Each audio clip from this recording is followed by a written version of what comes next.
आलू बड़ी चूरा सजना छुई चिंगुड़ी आनी मार्केट जाई हेले झिपि झिपि मेघ सारे बाग नुहे पाग पखाड़ नहीं दिन दुईटे खरा आसब पखाड़ छुटब साई दीप्ति खंडवाल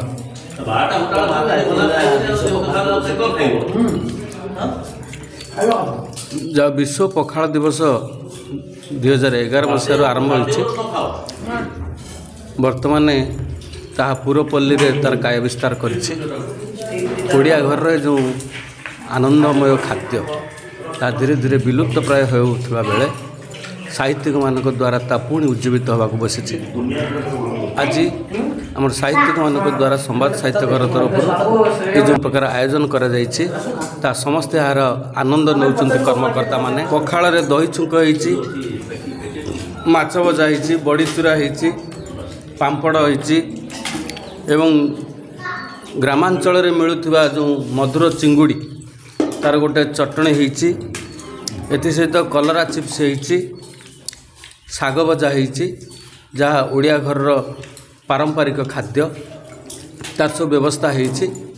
तेणु साहित्यिक मान उद्यम प्रकृत में ओडिशा रे अनेक प्रथा परंपरा जोड़ा विलुप्त प्राय होगा बसीला ता बर्तमान साहित्यिक मान द्वारा पुणी उज्जीवित होउची समस्ते यार आनंद नेउछंती जदिओ पाग किछि प्रतिकूल परिस्थिति सृष्टि करथिला तथापि यार आनंद समस्ते नहीं पारिछु आमे समस्ते यही दिवसटी को जदि आंतरिकतार सहित पालन करेंगे तेबे ओडिया घर अस्मिता निश्चित बजाय रखिब ये विश्वास मोर अच्छी। संवाद साहित्य कार्यक्रम सभापति आम आज ये संवाद साहित्य तरफ आम आज पखाड़ दिवस पालन करूँ आनंद एक बंधु मिलन तो कथार चोड़ एकाठी भोजन जो आत्मीयता बढ़े ये पखाड़ भोजन निश्चित भाव में आम आत्मीयता बढ़ी परस्पर बस खाऊ एकाठी भोजन करूँ गोटे आनंद दिश सब जिनस आज ओडिया घर खाद्य खाई आम ठीक अनुभव करूँ आम पुणी पुराणा जुग फेरी जाइचु किंतु प्राकृतिक विपर्य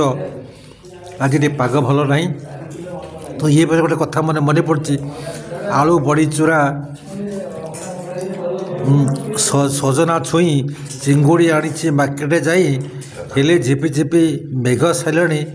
बाग नुहे पाग पखाड़ नहीं दिन दुईटे खरा आसब पखाड़ छुटब साई कि साई ए जाओ से पखाड़ दिवस टी आम आनंद से पड़ू अनेक प्रकार रोग प्रतिशक्ति अच्छी वैज्ञानिक मैंने डाक्तर मैंने आज प्रकाश कर पखाड़ को खूब पाश्चात्य सभ्यता को छाड़ी आम ओडिया सभ्यता को आपणी हो संस्कृति आपणी नहीं आज आम पखाड़ पालन करूँ जे आम ओडियार अस्मिता आम ओडिया आराध्य देवदेव प्रभु जगन्नाथ महाप्रभु ये प्रसाद कहले अकृति होनी प्रतिदिन पखाड़ तक लगे हो प्रसाद रूपे हो निश्चित आम आज गर्व दिन आम गौरव दिन ओडिशावासी पे मु समस्त ओडिशावासी को अनुरोध करी ये पखाड़ दिवस को पखाड़ को आम आपणी निश्चित आम रोग वैरागर अनेक मुक्ति पाइबा।